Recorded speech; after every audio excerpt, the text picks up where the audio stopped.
Hello, and thank you for joining me. New year, new rule. Last year's goal was to read at least one book a week. We did not succeed. This year, we're recalibrating to one every 2 weeks or fortnight. And here we are, well past 4 weeks into the year when I've finished this very good book. So, oh boy, already off track. But I'm dressed in my tactical cool outfit as a way of sort of dialing into this idea that we actually should be thinking more strategically than tactically, right? And strategic is one of the most misused words in the English language, where people will talk about, strategize and strategic buy and other things, and what they really are thinking about is tactical. Like the game of chess. Within the game proper is purely tactical. Here are the pieces you get. Here's their deposition. Victory is checkmate or oblige the other side to fold, quit, forfeit. Getting the technical term. That's okay. The point is, the strategy in chess is how many hours you can spend studying the game, how much money you can spend on books on chess, how much time and money you're going to put to going to chess tournaments, playing online, learning the game. That's the strategy. The game itself is tactical, right? But people tend to think tactically all the time. And it's understandable because the tactical is right here and now. Okay? So if you're trying to lose weight, that's a strategically valuable thing to do to be healthy. All right? Tactically, that slice of cake, that refreshing drink that may be not the healthiest, snacks, those things are right there now, and you can have the pleasure of that thing right now, right, tactically, or you can commit to, no, I have to keep denying myself, not just this time, but every time, to achieve the strategic objective. The thing that threads these two elements together is the operational or campaign. So, a series of tactical decisions: eat less, no food or no calories after 8, less processed food, more exercise. All right, those are tactical decisions that if you commit to them consistently, a campaign of losing weight, you can then achieve the strategic objective of being healthier. Right?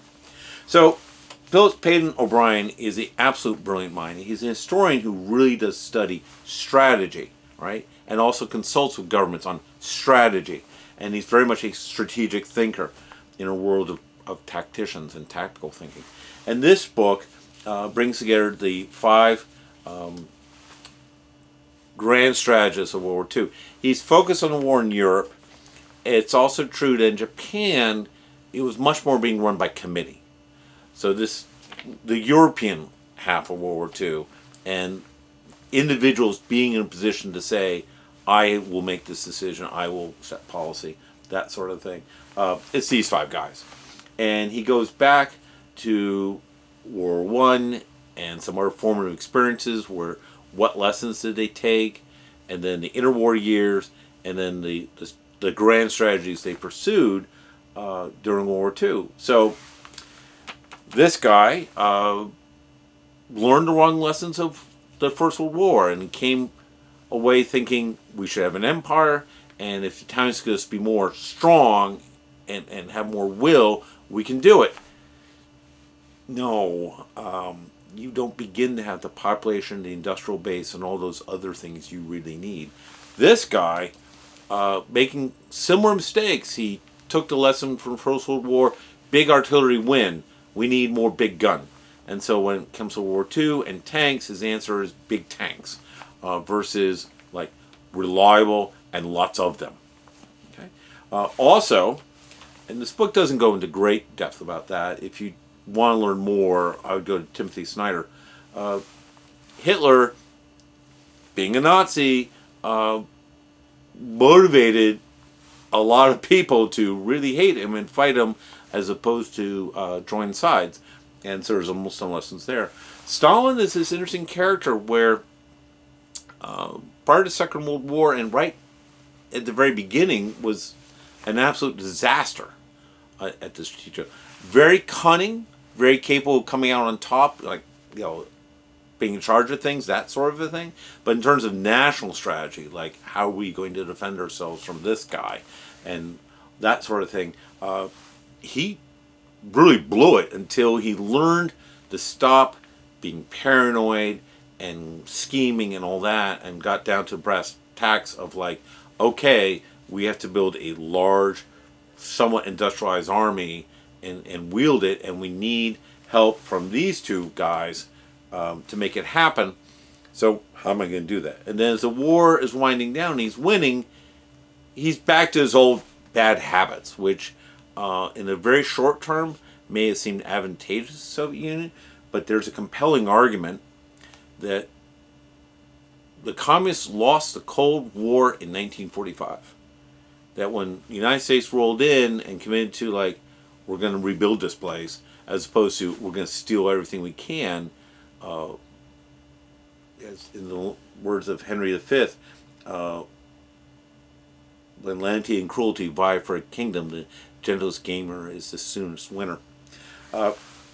FDR is someone that I kind of have mixed feelings about. I've never been a huge fan, but Dr. O'Brien makes a very good argument for, like, certainly not perfect person, certainly had his flaws, but was very good at preparing the United States and maneuvering it strategically. He fell down thinking that Stalin would actually keep his word, and the post-world world order he was hoping to create, one that would be peace and prosperity and stability, that did not come to plan. That he died in part from overwork is part of that. And then Churchill is another interesting chap, as it were. While FDR hated empire on principle, including the British Empire, Churchill saw the British Empire, and I recognize this is a problematic view, but on the other hand, there is, like a lot of problematic views, a kernel of truth buried in it, saw the British Empire as a wonderful civilizing force, something that to be preserved. So these guys are at odds with each other. Let's fight in the Mediterranean because British Empire. Let's get into France and then across into Germany because I hate empire and that's not my priority. But they have to balance different political forces because they are running democracies. Democracies are inherently superior. They produce ultimately superior results, in part because of accountability, because people can speak their mind, versus be very fearful something bad is going to happen to them if they tell the boss something the boss doesn't want to hear. But they ultimately desired a different end state. As it is, obviously he didn't get what he wanted. He got strung up in a gas station along with his girlfriend. Shot himself in a bunker. Effectively came out on top, but did a huge amount of harm. Almost got what he wanted. Didn't really get what he wanted, but did a lot to save the world from these two. And did what he could to keep this guy in check, which, you know, the other thing about strategy is it operates on a framework of you have certain inherent limitations, no matter who you are, no matter what you are. Something else I wanted to say. There are people in this world who are really worth listening to because they're honest, honorable, and they know what they're talking about. And Professor O'Brien is certainly one of them, as is General Ben Hodges and Professor Timothy Snyder. And so when we're trying to learn about how the world is actually working out, rather than listen to idiots like Messemer who are dishonest and dishonorable and are selling a pet theory, we are far better off listening to people really thinking on the strategic level and paying attention. And so Phillips O'Brien has an exceptionally good Substack that I recommend reading, and he also does on occasion appear on YouTube.